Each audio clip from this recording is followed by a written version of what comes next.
અમરેલી જિલ્લાના સાવરકુંડલા શહેરમાં લોહાણા મહાજન વાડી પાસે પાર્કિંગનું કામ ચાલતું હતું।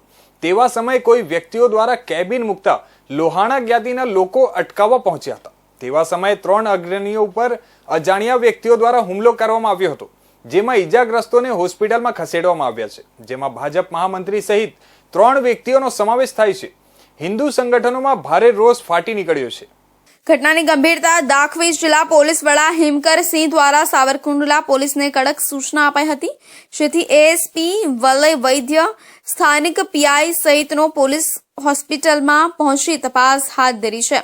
હુમલાખોરો સામે ભારે નારાજગીનો માહોલ ઉભો થતા કાયદો વ્યવસ્થાની સ્થિતિ જળવાઈ રહે તે માટે પોલીસ એલર્ટ થઈ તપાસનો ધમધમાટ શરૂ કર્યો છે। બનાવ સ્થળની પોલીસે વિઝિટ લીધી છે અને ઈજાગ્રસ્ત લોકોના નિવેદનો લઈ પોલીસ ફરિયાદ લેવા માટેની કાર્યવાહી શરૂ કરવામાં આવી છે। સાવરકુંડલા શહેર ભાજપ મહામંત્રી રાજુ નાગરેચાએ જણાવ્યું હતું કે અમારા લોહાણા મહાજનની વાડીમાં પાર્કિંગનું કામ ચાલતું હતું, ત્યાં જાહેરમાં કેબિન વચ્ચે મૂકવું હતું। અમે સમજાવ્યા અહીંયા પાર્કિંગ ન મુકાય આવું કહ્યું તો કડિયા અને જ્ઞાતિના લોકોને ગાળો આપી તો હું વચ્ચે પડ્યો તો અમારી ઉપર હુમલો કર્યો, તીક્ષ્ણ હથિયારો લીધા હતા। એણે કેબિન મૂકવું જ હતું। આવી રીતે જાહેરમાં થોડા કેબિન મૂકી શકાય? પોલીસ દ્વારા નિવેદન અમારા લીધા છે અને સીસીટીવી કેમેરા પણ ત્યાં છે। વચ્ચે છોકરો પડ્યો, તેને ગળું દબાવી દેતા અમને તો એ જ છે કે અમારું શું થશે। સાવરકુંડલા ભાજપ આગેવાન અને વેપારી અગ્રણી ઉપર હુમલાની ઘટનાને લઈ સમગ્ર પંથકમાં ઘેરા પ્રત્યાઘાતો પડતા હિન્દુ સમાજમાં રોષ વધુ જોવા મળતા એએસપી ઘટનાસ્થળે પહોંચી તપાસ કરી રહ્યા છે।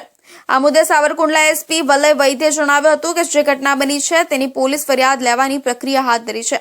હું પણ હોસ્પિટલમાં પહોંચ્યો છું। મેં કહ્યું પહેલા સંઘના અમારા આગેવાન ઉપર હુમલો થયો છે, ફરીથી ભારતીય જનતા પાર્ટીના આગેવાન અને વેપારી પર હુમલો થયો છે। ગઈકાલે મેં કહ્યું હતું કે શાક બજારની અંદર પણ કોઈ દુકાનની અંદર જઈને ધમકી આપી આવ્યું છે। હું બહુ સ્પષ્ટપણે સાવરકુંડલાના વેપારીઓને કહું છું કે કોઈથી ગભરાવાની જરૂર નથી। આવી કોઈ ઘટના બને અમને કહો, પોલીસને તાત્કાલિક એફઆઈઆર કરવા માટેની હિંમત દાખવો। આવા કોઈ તત્વોથી ડરવાની પણ જરૂર નથી। ધારાસભ્ય તરીકે તમારી ઢાલ થઈને હું બેઠો છું અને પોલીસને પણ છૂટ આપું છું કે કાયદા પ્રમાણે જે પણ કાર્યવાહી કરવી પડે તમને બધાને છૂટ છે। હુમલાના બનાવ બાદ સ્થાનિક ધારાસભ્ય મહેશ કસવાલા પણ હોસ્પિટલ દોડી ગયા હતા અને ગુસ્સે સાથે પોલીસને ખખડાવતા કહ્યું હતું કે આ કેરળ નથી, ગુજરાત છે, એટલું સમજી લેજો।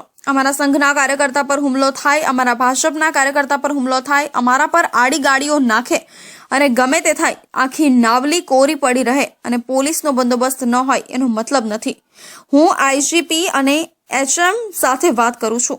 તમારે રેકોર્ડ કરવું હોય તો કરજો, પણ મેસેજ પહોંચાડજો। પોલીસ સ્ટેશનની આ હાલત મને માન્ય નથી।